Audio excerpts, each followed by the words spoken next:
검찰이 안종범 전 청와대 수석의 업무 수첩 7건을 추가로 확보했습니다. 이 수첩에는 박근혜 전 대통령이 일개 은행 지점장의 이름과 전화번호까지 불러준 것으로 드러났는데요. 이 지점장 바로 최순실 씨 독일 금고기지로 알려진 사람입니다.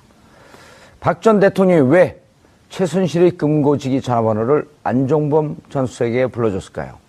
정유라는 검찰 수사를 마친 지 얼마 되지 않았도 왜 오후에 불려갔을까요?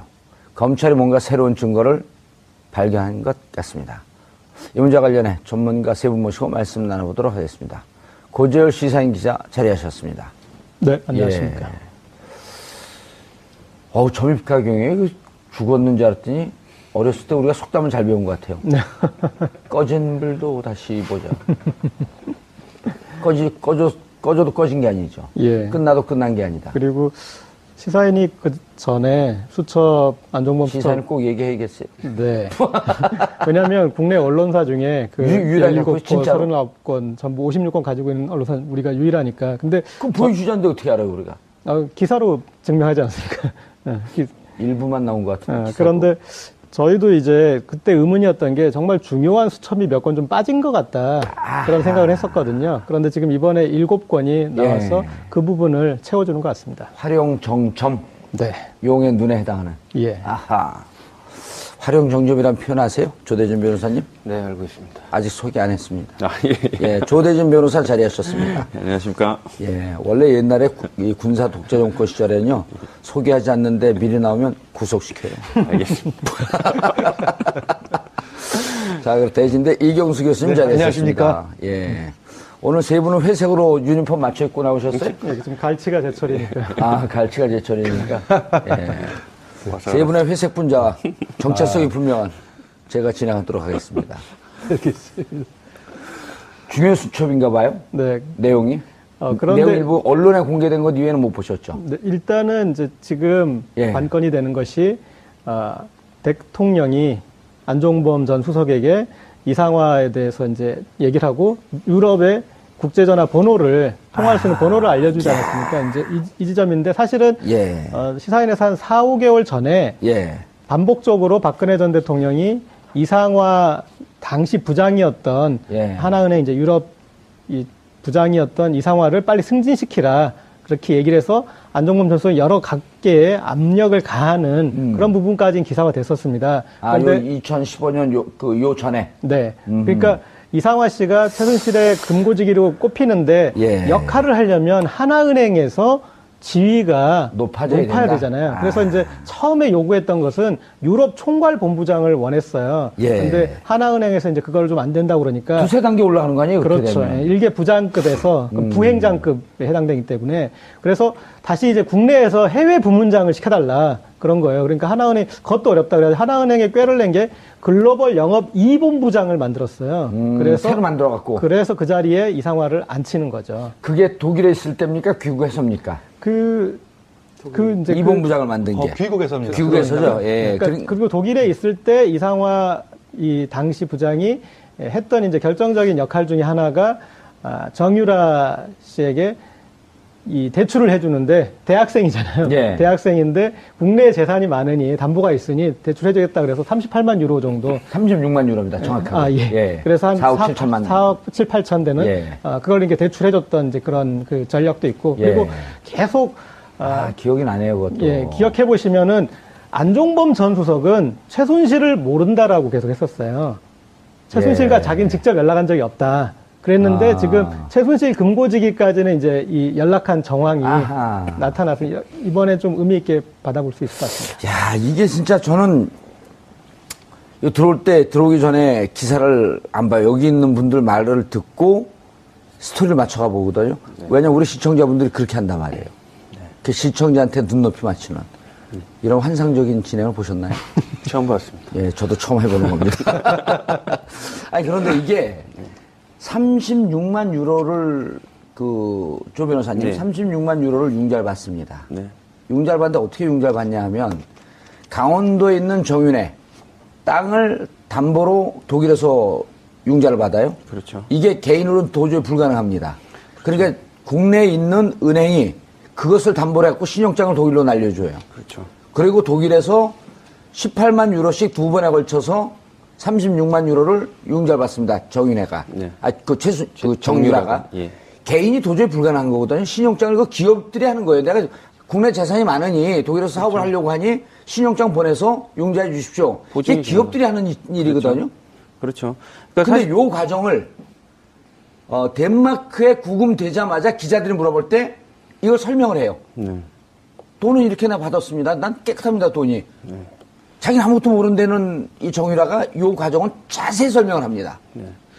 그러니까 정유라가 말하는 걸 들어보면 꽤 거짓말을 잘한다는 느낌을 좀 들습니다. 그러니까 겉으로는 되게 어리버리한 척하고 마치 잘 모르는 것처럼 보이는데 네. 말하는 걸 보면 변호사 입장에서는 다 준비되고 불리한 얘기는 잘 안 하거든요. 이제 그런 말하는 과정에서 가끔 거짓말인 게 명백한 게 좀 드러나는 부분이 있을 때 볼 때 이게 얘가 그냥 정말로 정유라라는 그 학생이 전부 다 아니에요. 예, 정유라 씨가 예. 전부 다 이제 관련돼서 정말 몰라서 얘기하는 거 아닌 것 같다라는 생각이 들고요. 그리고 지금 정유라 씨가 지금 대출을 받을 때도 아까 말한 이상화 씨가 지금 중요한 도구로서 역할을 하지 않았습니까? 지금 업무수첩에 남겨져 있는 박근혜 전 대통령이 그 안종범 수석에게 받아 적어라 했던 이상화 씨에 관련된 독일 전화번호 있지 않습니까? 예. 이게 어떻게 보면 일반 시청자분들은 뭐 그럴 수도 있다라고 생각할 텐데 수사기관이나 재판부는 되게 중요하게 생각할 겁니다. 왜냐하면 박 전 대통령이 이상화라는 사람을 어떻게 알고 그거를 경제수석한테 뭔가를 지시했다는 거 아닙니까? 거기 적혀 있는 건 이상화에 관련된 독일 전화번호와 이상화 이름뿐이지만 관련돼서 뭔가를 최순실 씨의 편의를 받으라고 시켰을 가능성이 높다는 거죠.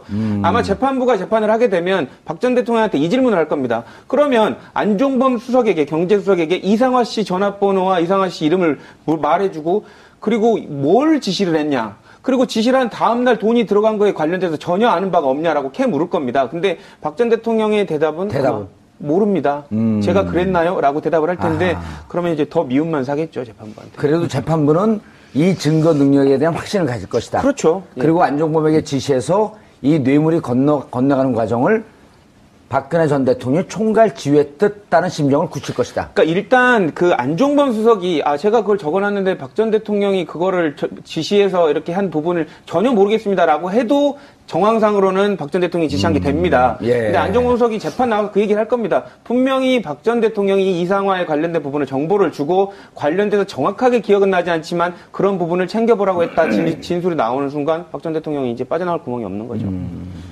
이 교수님, 네네. 이 전화번호를 보고 아주 중요한 여기 단서가 있거든요. 네. 찾으셨나요? 아니, 뭐, 정확하게는 제가 못 찾았어요. 001 KT를 썼습니다. 007, 00도 있는데 왜 KT를 썼을까요? 글쎄요, 그거까지. 저도 잘 모르겠습니다. 잘 모르겠는데요. 아까 우리 조 변호사 이렇게 잘 설명을 잘 해주셨는데요. 이게 지금 두 가지 이제 미스테리예요. 하나는 분명히 그 삼성에서 그러니까 이 수첩의 날짜에 되어 있는 날짜가 2015년 9월 13일이거든요. 9월 13일. 그 이후부터 돈이 들어간 거예요? 그것도 그 이후도 바로 다음 날이에요. 다음 날. 그러니까 9월 14일 날 10억 8천만 원이 삼성에 들어갔습니다. 근데 아마 제가 예측할 때는 그 들어간 계좌는 최순실의 개인 계좌는 아닌 걸로 생각이 돼요. 비덱스포츠 계좌겠죠. 그렇죠. 그 비덱스포츠 공식 컨설팅 계약을 해서 그리로 들어갔는데 그럼 비덱스포츠는 누구 거예요? 그래서요. 비덱스포츠는 당연히 최순실 거죠. 최순실 거 맞습니다. 비덱스포츠는. 예. 최순실 거 맞아요. 다만 형식상으로는 삼성하고 비덱하고 그 승마 관련해가지고 컨설팅 계약을 맺은 거였거든요. 그러니까 거기에 대한 소위 말하는 이제 그 필요한 경비 해가지고 보냈다고 생각되는데. 필요한 경비 휴지 사는 거, 근데 문제는 이제 미스테리가 당연한 계약인데 그거를 왜 대통령이 지시를 해가지고 경제수석이 파악을 해야 되는지 첫 번째가 그게 미스테리죠. 그다음에 두 번째는 단순하게 그 업무 대행을 한 것은 KB 하나은행의 독일 법인자에서 당연한 업무예요. 업무인데 왜 대통령이 2016년 1월이죠. 안종범 수석을 통해 가지고 승진을 지시를 합니다. 이상화를 승진시켜달라. 언제죠? 16년 1월 달이요. 2016년 1월. 그때는 이상화 씨가 어디 와서 국내에 들어와 있어가지고 삼성타운 지점장으로 근무할 때입니다. 그리고 나서 이 본부장이라고 하는 걸 만들어서 이 본부장을 승진하는. 예. 근데 그것도 누굴 통해서 하냐면은 안종범 수석이 직접 KB은행장한테 지시한 게 아니라 누구한테 했냐면 정찬호 당시 금융위 부위원장. 그분을 통해 가지고 금융위가 이제 아무래도 은행을 쥐고 흔드는 권력기관이니까 예. 정찬호를 통해 가지고 이제 부탁을 하죠. 근데 아니 왜 정상적인 업무를 하는 은행의 지점장을 승진시켜달라? 그 대통령 지시사항으로? 이건 미스테리예요. 그래서 제가 볼 때는 두 가지를 추론할 수 있어요. 첫 번째는 그때 들어간 돈을 확실하게 삼성에 넣느냐 안 넣느냐 그걸 체크를 해봐라. 그러려면 그 체크를 누가 해야 되느냐? 당연히 독일 현지 법인장을 체크를 해야 되겠죠. 그 다음에 두 번째는 뭐가 문제냐면 아마 단순하게 업무를 위한 법인장이 아니고 아마 독일 내에 최순실의 자금을 본격적으로 세탁을 해준 중요한 인물이 아닐까. 오늘 많이 나가시네. 아니, 그렇잖아요. 근데 의혹만 제기하는 거죠? 그렇죠, 예. 그렇죠. 아니, 괜히 제가 저 뒤를 이어서 무상급식 받을까봐 걱정해야 돼. 아닙니다. 예. 그래서 저는 이제 그런 추론이, 예. 안 그러면 도저히 무슨. 의혹이라고 꼭 붙이세요. 아니, 알겠습니다. 빠져나옵니다. 예, 이런 의혹이 있습니다. 또 시키려고 확실히 아까 이미 다 했는데. 이 의혹에다가 조금 예. 더 이제 살을 붙여보면. 의혹에 살이에요? 예. 그러니까 이상화라는 인물을 중심으로 해서 좀 축이 생깁니다. 예. 그러니까 유럽에서 활동하고 있는 고려대 출신, 그리고 또 삼성. 예. 예. 이들을 통해서 이제 사람들이 연결이 돼요. 그 꼭지점에 양혜경이라는 삼성전자 유럽 총괄본부장이 있고요. 예. 그리고 그분도 고대 출신이죠. 네. 그리고 또 미얀마 대사로 가는 몇 개월 전만 해도 양혜경이라는 이름이 금기어였었는데. 네. 예. 그리고 미얀마 대사로 가는 유재경이라는 인물이 있어요. 예. 그러니까 여기는 고려대 출신의 삼성전기. 예. 언성기? 예. 그런데 이제 그들하고 같이 선후배 이제 하나은행에 있지만 이상화는 예. 이제 이들과 어떤 이 안에서 양혜경 그리고 그 이상화보다도 그 유재경이 더 선배인가요? 그 선후배는 제가 좀 하여튼 동문인데 선후배는 제가 좀 약간 모호한데 미얀마 대사로 가고 미얀마 대사 또 최순실씨가 박은 거 아니에요? 그렇죠. 그리고 그 미얀마 대사로 간 뒤에 제일 관건이 됐던 게 미얀마 K타운 사업이었잖아요. 예. 그래서 기존 이렇게 얼토당토하는 사업을 해서 엄청난 돈을 거기다가 쏟아 부으려고 했는데 그게 이제 알려진 것이고 그리고 미얀마 대사 기존 대사를 까낼 때 무리수가 있었고 임명할 때도 또 무리수가 있었고 그리고 이런 패턴이 또 이란의 K타워에도 가고 그러니까 우리가 유재경 씨 기억나요? 공항에 들어서 사람 잘못 봤다 그러고 들어가자마자 바로 최순실 씨가 놓줬습니다. 우리 자백하고. 예. 이런 세계에 이렇게 들어오시면 안 되는 분이었는데 그 정도의 어떤 배짱도 없는 분이었는데 이렇게 근데 동문이시잖아요. 뭐 저까지 같이 이렇게 넘기시려고 그러십니까? 네. 어쨌든 그렇게 이게 최순실 관련 비리가 글로벌 비리로 어떻게 확장되려고 했는지의 단초를 보여주는 그런 인물들입니다. 야, 이게 뭔가 진짜 증거가 아주 결정적인 스모킹 건이 찾아진 것 같아요. 그렇죠. 이제 당사자들 박 전 대통령 다 부인하고 있는데 주요 사람들이 있고 서로 한 행동들이 있지 않습니까? 예. 이거 확인하는 게 한눈에 들어온 거 되게 쉽습니다. A4지 하나 놓고 사람들이 왔다 갔다 한 행동들을 화살표로 그려볼 때 많이 제일 교점에 와 있는 사람이 중심적인 역할을 한 부분이고요. 안 그러면 다 관여됐다라고 볼 수 있는데 그 부분은 아까 그 기자님 말씀 주신 대로 금방 이렇게 쉽게 드러나는 부분이고 또 연결고리가 있기 때문에 재판부도 그렇고 검찰도 그렇고 이제는 확실히 좀 인지를 할 것 같습니다. 아니 박근혜 대통령은 전 대통령이 이랬다고 제가 독일에서 돈을 받은 것도 나중에 알았다. 그럼 이것도 안정보 혼자 알아서 한 일이다? 그럼 받아적는 것도 혼자 받아줬고? 그래서 제가 방금 말씀하신 대로 이 부분이 이제 아마 재판 과정에서 굉장히 핵심적인 어떤 공방으로 이어질 가능성이 높습니다. 지금까지 박근혜 전 대통령의 일관적인 진술은 뭐냐면 몰랐다는 거거든요. 지시한 사실이 없었다. 그런데 이번에 찾은 그 2015년도 7건은 대부분이 2015년도 9월달 그 근처에 다 메모예요. 7건 모두가. 근데 그때가 언제냐면은 2015년 7월달에 박근혜 전 대통령하고 이재용 삼성 부회장이 만나는 거 시작을 해가지고 웬만큼 다 이루어졌고 이제 본격적으로 미르 및 K스포츠 재단에 돈이 입금되는 시절이거든요.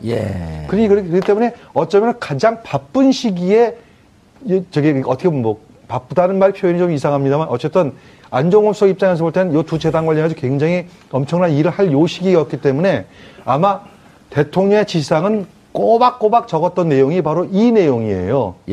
그렇기 때문에 이 부분 때문에 사실 박근혜 대통령께서 몰랐다고 하는 것은 제가 볼 때 상당히 받아들이기 어려운 입장일 겁니다. 보통 이 정도 증거 나오면 항복하는데요. 보통 이제 저는 이제 궁금한 게 개인적으로 변호사로서 궁금한 게 이 변론의 방향을 치더라도 증거들이 너무 명확한데 계속 부인하면 아주 안 좋은 결과를 초래하거든요. 국민들도 그렇게 느끼고 계실 텐데 왜 이런 증거까지 나왔는데 전부 다 부인을 하는지 참 이해는 아니 70억 총 넘어간 게 얼마입니까? 70몇 억, 78억인가 잖아요. 87억. 예? 87억이에요. 예. 78억. 예. 근데 이게 뇌물로 되면 무기징역 아니에요? 당연하죠. 그리고 지금 그 금액이 일단 수십억 대가 되면 이제 그게 만약 유죄로 확정되면요. 확정되면 그냥 올림픽은 평생 거기서 보실 생각을 하셔야 됩니다. 근데 이제 일단 드라마를 보지 않을까요? 그렇죠. 근데 그래도 이제 아니, 올림픽은 생중계를 해줘요. 다른 드라마는 5시간이나 하루 늦게 해주는데 올림픽 주요 경기는 생중계를 해주기 때문에 근데 올림픽도 4년 단위니까요. 예, 4년 단위니까. 깨알 팁을 어떻게 하셨습니까? 예, 한번 갔다 와보세요. 아니 근데 그러면 앞으로 올림픽을 10번은 못 가요? 10번 못 보겠죠? 그건 모르겠습니다. 근데 다만 어쨌든 이 혐의들이 지금 되게 유력하게 지금 유죄인 것처럼 지금 그림이 그려지고 있지 않습니까? 예. 아니 많이 흥분하셨어 보니까. 저는 왜 흥분하냐면요. 그러니까 열심히 해가지고 본인이 반대되는 증거를 해서 밝히면 상관이 없는데 다 아니다라고 하니까 이 정도면 빠져나기 힘들죠 이제. 그죠. 약간 짜증나는 면도 있죠, 국민의 입장에서. 그러니까 왜냐면 대놓고 거짓말한 것처럼 보이니까요. 이 정도면 제 생각에 좀 신의 영역인 것 같아요. 그러니까 신의 계시를 받았다. 이상화를 승진시키라는 계시를 받았으니까. 우주의 기운을 안 돼요. 그렇죠. 우주의 기운을 받은 게 아니라. 예. 그 당시에 16년 1월쯤에 그 안종범 수석이 김정태 하나은행장한테 직접 전화를 해서 이상화 씨 승진에 대해서 이렇게 압력을 건 통화 내용이 좀 있어요. 근데 한번 읽어볼게요. 되게 재밌습니다. 예. 그 통화 내용 또 어떻게 파악이 됐어요, 이거는? 이거는 후배 기자가 파악한 건데. 네. 자, 내가 언제 센터장 했다 나중에 본부장 승진시키라고 했습니까? 당장 승진시키세요. 무조건 빨리 하세요. 지금 이거 내 이득을 위해서 합니까? 그렇게 머리가 안 돌아갑니까? 라고 하나은행장한테 이런 식으로 통화를 했습니다. 근데 그게 통화 내용을 아마 나중에 이제 하나은행장 본인이 이거에 대해서 그런 이제 정황 설명을 하면서 이렇게 얘기를 했을 것 같아요. 진술. 녹취록은 아니고. 네네. 이 정도로 노골적으로 계속 한 거죠. 그러니까 그만큼 정말 이 전화 받은 사람이 김정태 하나은행장이라고요? 그럼 정말 모였을 때 제출했을 가능성도 있어 보입니다. 남아 있었다면요. 예. 보통 요즘 전화 오면은 자동으로 녹음됩니다. 갤럭시 폰 같은 경우는 다 녹음을 해놓잖아요. 네, 그렇죠. 예? 예를 들어 우리는 출연료 협상할 때 출연료 얼마 준다고 나중에 무시하는 경우가 있거든요. 그래서 다 녹음을 해놓죠. 네, 알겠습니다. 핵심은 예를 들어 가지고 이런 경우 있을 것 같아요. 아까 제가 말씀드렸듯이 지금 2015년 9월 14일 10억 8천만 원을 필수해가지고 87억 원이 돈이 건너간단 말입니다. 근데 이 돈을 과연 뇌물로 볼 것이냐, 뇌물로 보지 않을 것이냐에 대한 쟁점은 아직도 있어요. 이거는 재판을 좀 해봐야 됩니다. 왜냐하면 형식상으로는 분명히 컨설팅 계약을 맺고 거기에 대한 돈이 넘어갔기 때문에 이것을 뇌물로 볼 것이냐 말 것이냐 하는 부분은 상당히 논리적인 법정 공방이 치열할 거예요. 근데 이제 그럴 경우에도 컨설팅의 내용이 무엇이었습니까라고 하는 것을 따지거든요. 그렇겠죠. 근데 컨설팅으로 위장했다라고 하는 게 나오게 되면 바로 뇌물이 되는 거죠. 거죠. 당연하죠. 그래서 이제 이재용 특히 지금 진행하는 것은 어쨌든 이재용 부회장에 대한 이 공판 과정 중에서 이제 쭉 나오는 것들이거든요. 그래서 아마 삼성의 그 막강한 그 변호인들이 적극적으로 이것은 뇌물이 아니고 정상적인 계약에 의한 집행이다. 그렇게 아마 논리를 지금 펼 가능성이 있는데 여기에 이게 나온 거죠. 이 그렇죠. 수첩이. 그렇게 논리 펴고 이제 디펜스 변론하고 그러다가 그다음에 이제 강요로 몰고 가려고 그러는데 결정적인 게 나왔는데 그렇죠. 중앙일보 보도에 따르면 당시 동일의 최씨 모녀학기 있었던 A라고 하는 분은 이게 이제 2016년 그 보도인데요. 지난해 5월부터 그러니까 독일에 있었던 그 2015년 5월부터 독일에서 쓴 생활비 전액을 훗날 이때는 돈이 안 들어왔을 때입니다. 5월이니까 훗날 코아스포스에 입금된 삼성전자의 지원금에서 인출해 갔다. 그 돈이 넘어간 시기는 그 6월 아닙니까? 네. 그러니까 훗날이라는 표현까지 썼단 말이에요. 이거 정확히 기억하고 있는 거죠, 이 정도면. 그렇죠. 아주 구체적으로 기억하고 있는 거죠. 그리고 최순실 씨가 그 돈을 대하는 그 마음가짐을 딱 볼 수 있는 부분인데요. 나는 삼성 돈을 써서 독일에서 체류해야 되는데 내 돈이 일단 나갔으니까 쓴 거 메꿔야겠다라는 생각 때문에 이제 관련된 부분을 다 메꿔 넣은 것이고요. 최순실 씨는 이런 부분을 봤을 때 삼성 돈 아니면 독일에 관련돼서 어떤 것도 하지 않았을 것이라는 추단도 되는 부분입니다. 그래서 그런 부분도 아까 그 재판부는 판단할 수 있을 것 같고요. 아까 지금 교수님이 그 말씀을 주신 거에 저는 약간의 반론을 좀 하면 재판부는 이거 100% 뇌물로 볼 겁니다. 제 생각으로는요. 왜냐하면 뇌물에 관련돼서는 대가관계와 받은 사람이 실질에 관련된 부분을 판단을 하거든요. 대가관계와 받은 사람이 정확히 누군가, 실질적으로 누군가에 관련된 부분을 판단하는데 예. 외형적으로는 회사죠. 근데 하지만 그거는 최순실이 갖고 있었던 마음대로 하는 무슨 구멍가게에 지나지 않았던 예, 회사거든요. 무슨 법인이나 이런 것도 아니고. 그렇죠. 그렇기 때문에 재판부가 외형적으로 법인이 받았다는 거에는 의미를 안 두고 최순실이 받았다는 거에 의미를 둬버릴 가능성이 높습니다. 제 생각은 그렇습니다. 교수님 반론 제기할 생각 없어요? 아니요, 뭐, 법률 전문가께서 이렇게 말씀하시니까 제가 뭐 비법률 전문가가 반론 제기한다긴 하기는 어려운 부분이 있죠. 정황상 그래도 정황. 그런데 제 반론 해도 됩니까? 예. 반론은 아니고요. 그냥 이제 평범한 비전문가 입장에서 볼 때는 그럼에도 불구하고 그 소위 말하는 의사 표시하고 계약 관계라는 게 있지 않습니까? 그 내막을 다 들어가가지고 일일이 다 사용처를 모두 다 쓰는 걸 전부 다 영수증 처리를 하는데 거기에 물론 이제 뭐 애기 우유부터 시작해가지고 하다못해 강아지 사료까지도 거기 썼다라는 이제 그런 증언들이 나오는 건 사실이에요. 예. 근데 그것이 지엽적인 것이고 대부분의 것들은 어떻게 썼다는 것들은 아마 영수증 조작해서 해놨을 겁니다. 그럼 재판부가 볼 때 작은 것까지를 가서 그걸 판단할 것인지 아니면 큰 틀에서 이런 거 이거 썼다라고 받아들일 가능성은 없지 않나. 무작정되고 다 최순실이 갖고 있던 회사로 들어갔기 때문에 최순실이 받은 뇌물이다. 이렇게 판단하는 것은 제가 볼 때는 좀 무리가 있지 않나 생각이 듭니다. 예. 근데 뭐 지엽적인 것의 확장일 수도 있겠지만 이를테면 이 정유라의 뭐 남자친구, 그러니까 예. 사실혼 관계에 있던 남자친구까지 불러들여서 거기에 정확하게 임금이라 보기엔 좀 애매하고 예. 어쨌든 쓸 수 있는 용돈 정도로 이렇게 입금했던 그런 영역까지 다 있어가지고 분명히 이제 사적으로 아주 우리가 용인할 수 있는 어떤 그런 범위를 넘어서서 유용을 했던 계좌인 게 나타나면 이것은 사실상의 이 법인은 이제 최순실 씨의 어떤 개인 법인이다 이렇게 유권 해석은 충분히 할 수 있을 것 같습니다. 예, 정유라 씨 얘기도 좀 나눠봐야 될 것 같은데요. 야, 이제 이렇게 되면 이게 구체적으로 돈이 이제 넘어간 게 확인이 됐고, 예를 들어서 비덱스포스에 정유라 씨도 이사로 있는 거 아닌가요? 그거는 제가 확인을 못해요. 비덱스포스에. 처음에 이렇게 법인을 있었죠. 만들 때. 예, 그래가지고 만들 때 한 달에 있었죠. 640만 원씩인가 630만 원씩 급여도 나갔습니다. 정유라 명의로. 신주평. 거기는 이제 그 남편, 네네. 그 사실혼 관계에 있는 분이. 그러면은, 만약 정유라 씨가 이 비덱스포스에서 또 월급을 받았다고 한다면, 비덱스포스와 삼성과의 관계를 알고 있냐 추궁할 수 있을 거 아니에요?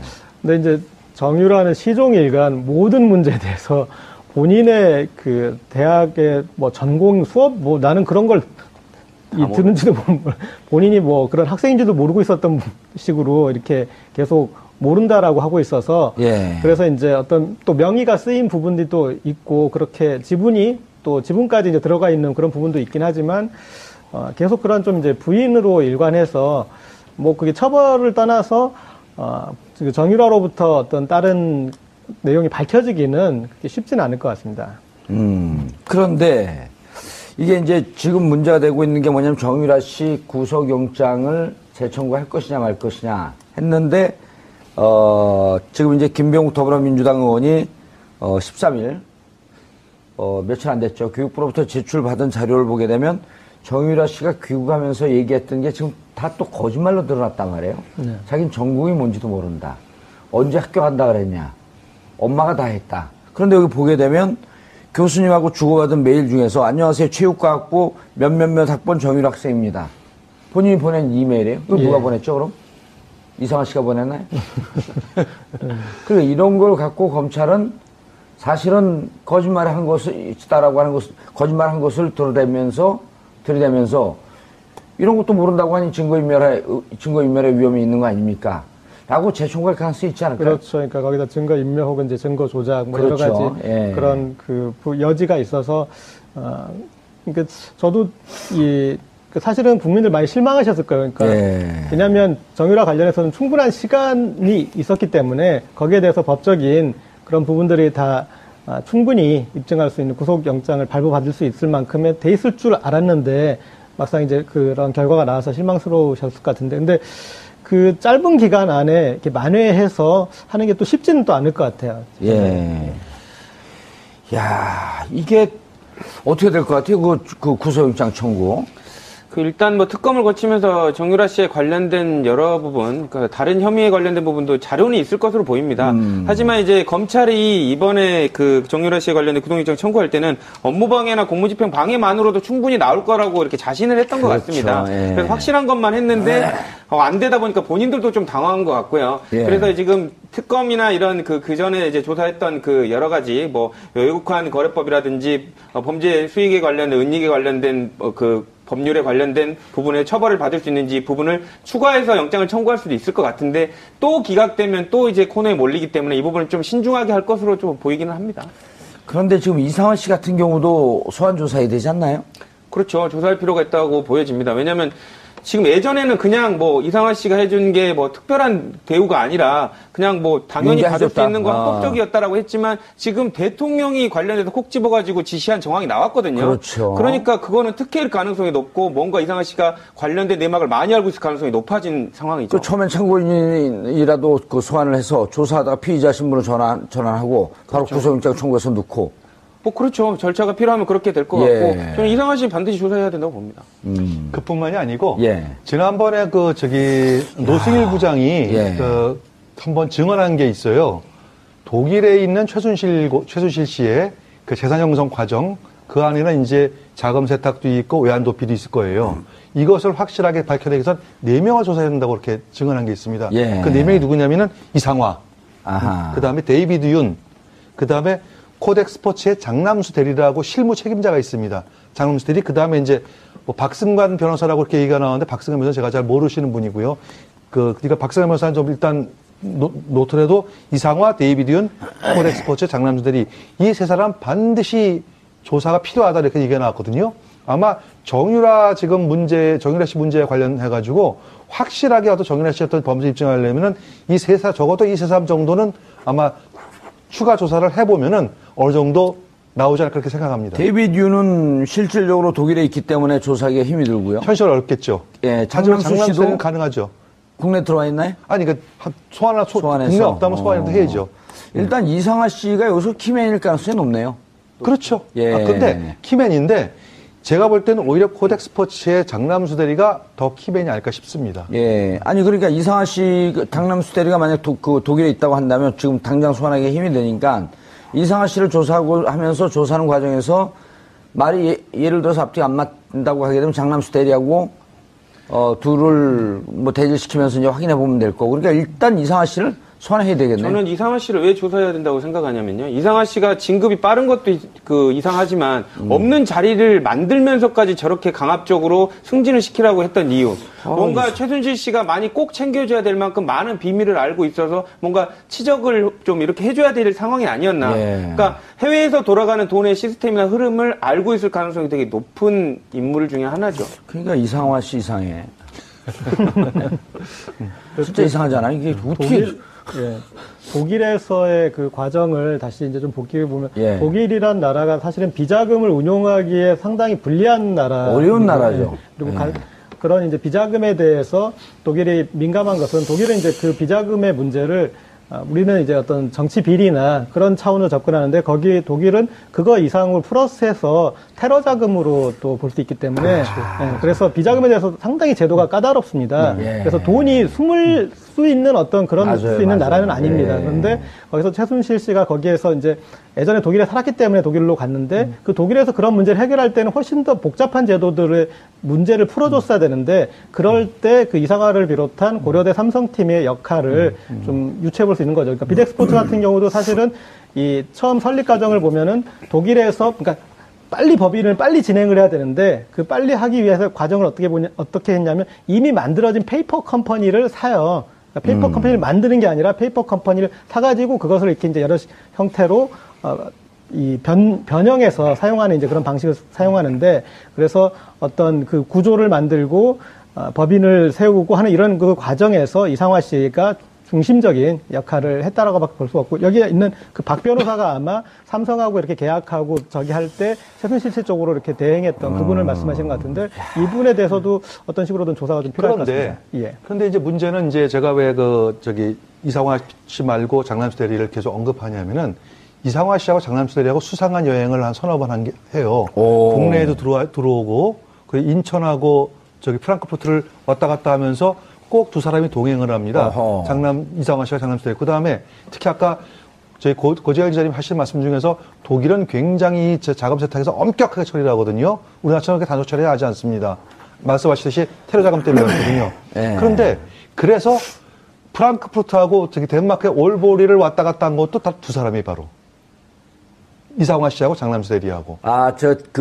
정유라 씨가 숨어 있었던. 네, 예. 거기를 두 사람이 또 같이 왔다 갔다 합니다. 그러니까 제가 볼 때는 이상화 씨는 아마 금융에 관련된 전문가니까 아마 덴마크의 어떤 은행이 됐든 어떤 금융과 관련해가지고 그 시스템을 알아보기에 간 거고, 실제 돈을 움직인 것은 아마 장남수가 아니가 이런 그냥 추측을 해보는 거죠. 그리고 어쨌든 비덱스포스에 돈을 넣는 과정에서는 돈을 꽂게끔 지시하는 등등의 과정은 이상화 씨가 실무 작업을 했을 거고. 그렇죠. 일단 비덱스포스로 돈이 들어오게 되면 운영권은 장남수 대리가 갖고 있었을 개연성이 높겠다. 높다. 그렇기 때문에 실제 돈이 개연성이 높네요. 움직이고 하는 것들에 대해서는 아마 장남수가 더 많이 알고, 그래서 실제로 독일 또는 덴마크에 있을 것으로 예상되는 그 해외로 자금을 도피했다면은 그 실제적인 그 모든 규모라든지 그런 것들은 아마 장남수 대리가 좀 알고 있지 않을까, 그런 추정을 해봅니다.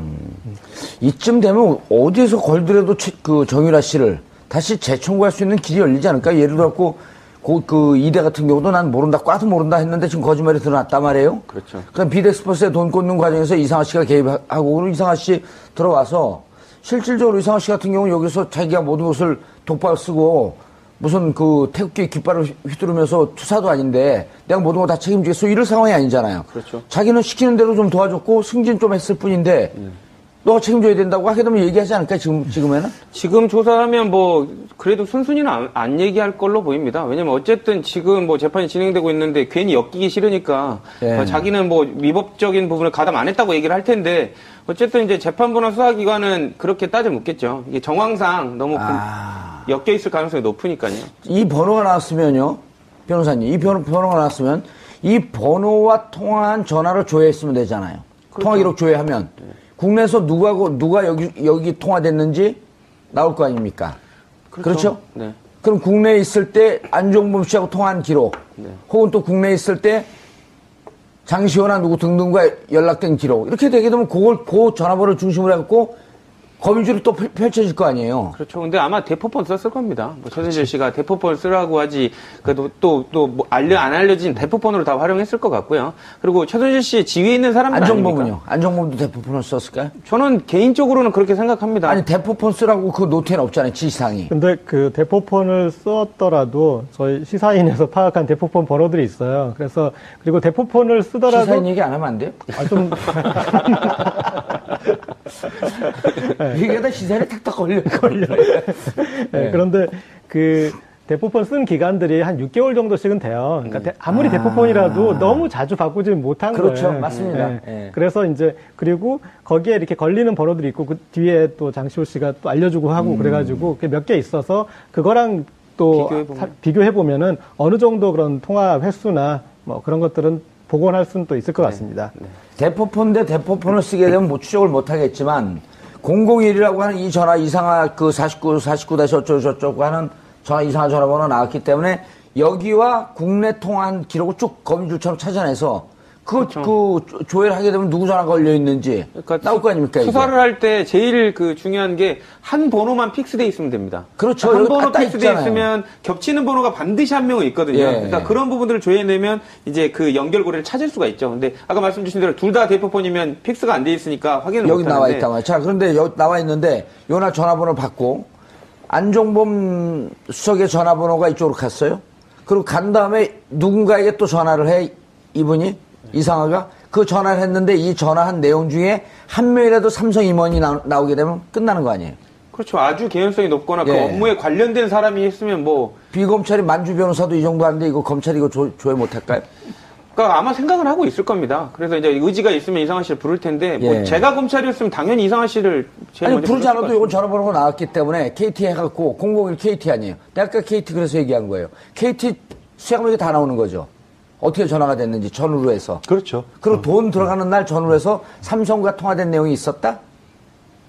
그럼 나오는 거죠. 특검 수사관으로 가셨어야 되는데. 예. 제가 수상한 사람입니다. 아니, 그래서 요 번호가 있기 때문에 이 번호 통화 내용만 조회하면 다 나오는 거죠. 나오죠. 나오는데 그럼에도 불구하고 검찰은 굉장히 신중할 수밖에 없는 게 업무상으로 연락은 누구나 할 수 있어요. 그리고 청와대의 안종범 또는 안종범과 관련되어 있는 청와대 그 누가 통화했다면 그거는 문제가 되는데 삼성하고 통화한 것은 업무상 연락이라고 할 수 있습니다. 이상화 씨는요 삼성하고 통화할 이유가 없죠. 비덱스포스 관계자면 삼성하고 통화해도 얘기가 됩니다. 왜 은행 관계자가 삼성하고 전화를 하죠? 입금을 했는데 입금 확인 좀 해달라고 할 수 있지 않을까요? 은행에 입금하고 입금을 확인해달라고 은행장도로 전화해요? 검찰이 안종범 전 청와대 수석의 업무 수첩 7건을 추가로 확보했습니다. 이 수첩에는 박근혜 전 대통령이 일개 은행 지점장의 이름과 전화번호까지 불러준 것으로 드러났는데요. 이 지점장 바로 최순실 씨 독일 금고 기지로 알려진 사람입니다. 박 전 대통령이 왜 최순실의 금고지기 전화번호를 안종범 전 수석에게 불러줬을까요? 정유라는 검찰 수사를 마친 지 얼마 되지 않았도 왜 오후에 불려갔을까요? 검찰이 뭔가 새로운 증거를 발견한 것 같습니다. 이 문제와 관련해 전문가 세 분 모시고 말씀 나눠보도록 하겠습니다. 고재열 시사인 기자 자리하셨습니다. 네, 안녕하십니까. 점입가경에 죽었는 줄 알았더니 어렸을 때 우리가 속담을 잘 배운 것 같아요. 네. 꺼진 불도 다시 보자. 꺼져도 꺼진 게 아니죠. 끝나도 끝난 게 아니다. 그리고 시사인이 그 전에 수첩 안종범 시사인 꼭 얘기해야겠어요. 네. 왜냐하면 국내 언론사 중에 그 17건, 39건, 전부 56건 가지고 있는 언론사 우리가 유일하니까. 근데 그럼 보여주자는데 어떻게 알아요 우리가? 기사로 증명하지 않습니까? 일부만 나온 것 같은데. 그런데 저희도 이제 그때 의문이었던 게 정말 중요한 수첩이 몇 건 좀 빠진 것 같다. 그런 생각을 했었거든요. 그런데 지금 이번에 7건이 나와서 그 부분을 채워주는 것 같습니다. 활용정점. 네. 용의 눈에 해당하는. 아하. 활용정점이란 표현 아세요? 조대준 변호사님? 네, 알고 있습니다. 아직 소개 안 했습니다. 조대준 변호사 자리하셨습니다. 안녕하십니까. 원래 옛날에 이 군사 독재 정권 시절에는요, 소개하지 않는데 미리 나오면 구속시켜요. 알겠습니다. 자, 그럼 대신에 이경수 교수님 자리하셨습니다. 안녕하십니까. 오늘 세 분은 회색으로 유니폼 맞춰 입고 나오셨어요? 지금 갈치가 제철이니까. 갈치가 제철이니까. 세 분의 회색 분자 정체성이 분명한 제가 진행하도록 하겠습니다. 알겠습니다.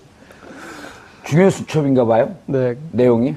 그런데 내용 일부 언론에 공개된 것 이외에는 못 보셨죠? 네, 일단은 이제 지금 관건이 되는 것이 대통령이 안종범 전 수석에게 이상화에 대해서 이제 얘기를 하고 유럽의 국제전화 번호를 통화할 수 있는 번호를 알려주지 않았습니까? 이제 이 지점인데 사실은 시사인에서 한 4, 5개월 전에 반복적으로 박근혜 전 대통령이 이상화 당시 부장이었던 하나은행 이제 유럽 이 부장이었던 이상화를 빨리 승진시키라 그렇게 얘기를 해서 안종범 전 수석이 여러 각계의 압력을 가하는 그런 부분까지는 기사가 됐었습니다. 그런데 2015년 요 전에. 네. 그러니까 이상화 씨가 최순실의 금고지기로 꼽히는데 역할을 하려면 하나은행에서 지위가 높아야 되잖아요. 그래서 이제 처음에 요구했던 것은 유럽 총괄본부장을 원했어요. 그런데 하나은행에서 이제 그걸 좀 안 된다고 그러니까 두세 단계 올라가는 거 아니에요? 그렇죠. 일개 부장급에서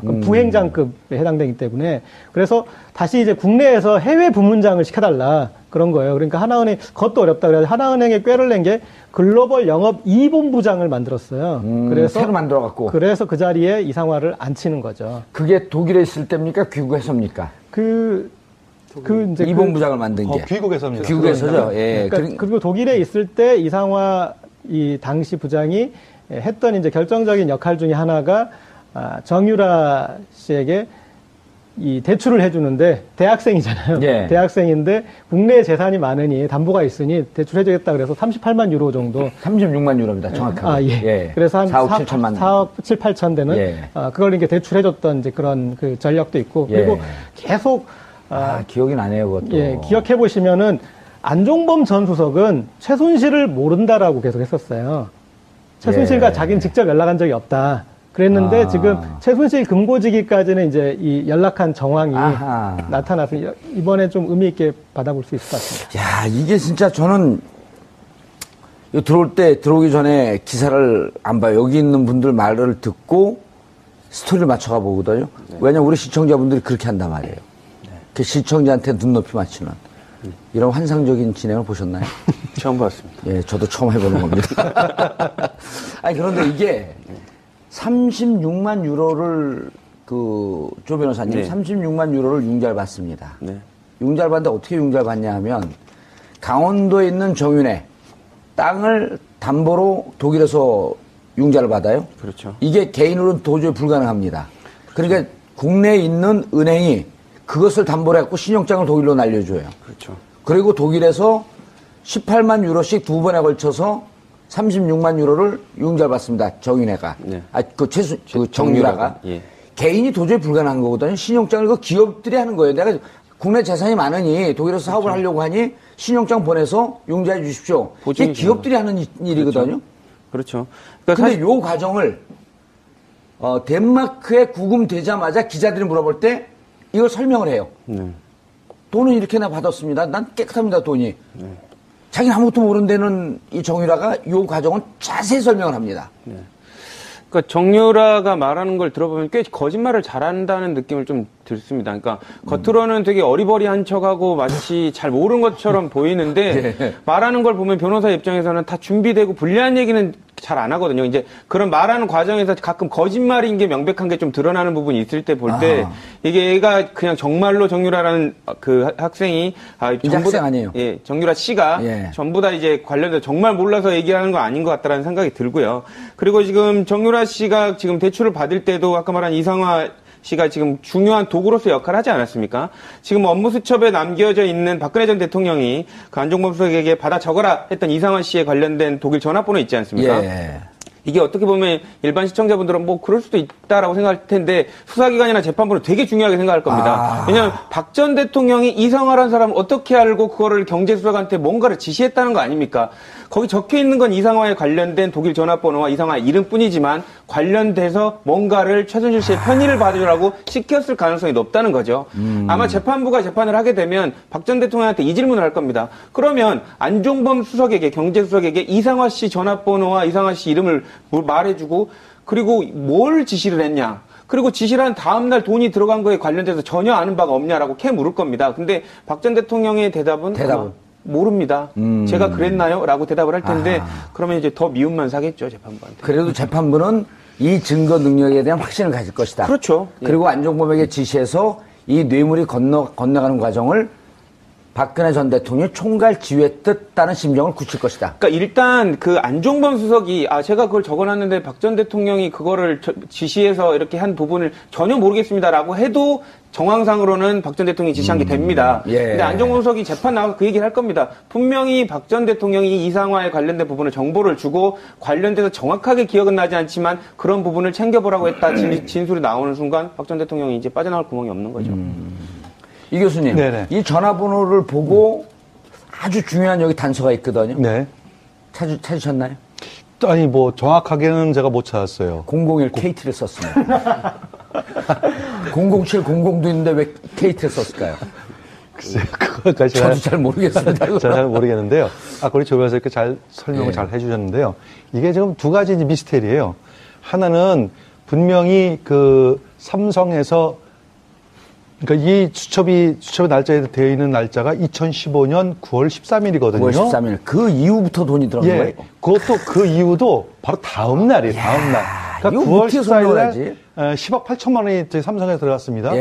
근데 아마 제가 예측할 때는 그 들어간 계좌는 최순실의 개인 계좌는 아닌 걸로 생각이 돼요. 비덱스포츠 계좌겠죠. 그렇죠. 예. 그 비덱스포츠 공식 컨설팅 계약을 해서 그리로 들어갔는데. 그럼 비덱스포츠는 누구 거예요? 그래서요. 비덱스포츠는 당연히 최순실 거죠. 최순실 거 맞습니다. 비덱스포츠는. 예. 최순실 거 맞아요. 다만 형식상으로는 삼성하고 비덱하고 그 승마 관련해가지고 컨설팅 계약을 맺은 거였거든요. 그러니까 거기에 대한 소위 말하는 이제 그 필요한 경비 해가지고 보냈다고 생각되는데. 필요한 경비 휴지 사는 거, 근데 문제는 이제 미스테리가 당연한 계약인데 그거를 왜 대통령이 지시를 해가지고 경제수석이 파악을 해야 되는지 첫 번째가 그 미스테리죠. 그 다음에 두 번째는 단순하게 그 업무 대행을 한 것은 KB 하나은행의 독일 법인자에서 당연한 업무예요. 업무인데 왜 대통령이 2016년 1월이죠. 안종범 수석을 통해 가지고 승진을 지시를 합니다. 이상화를 승진시켜달라.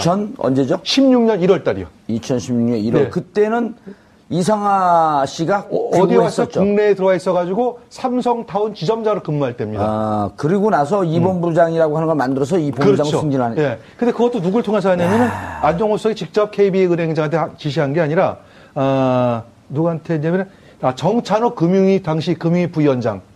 그분을 통해가지고 금융위가 이제 아무래도 은행을 쥐고 흔드는 권력기관이니까 정찬호를 통해가지고 이제 부탁을 하죠. 근데 아니 왜 정상적인 업무를 하는 은행의 지점장을 승진시켜달라? 그 대통령 지시사항으로?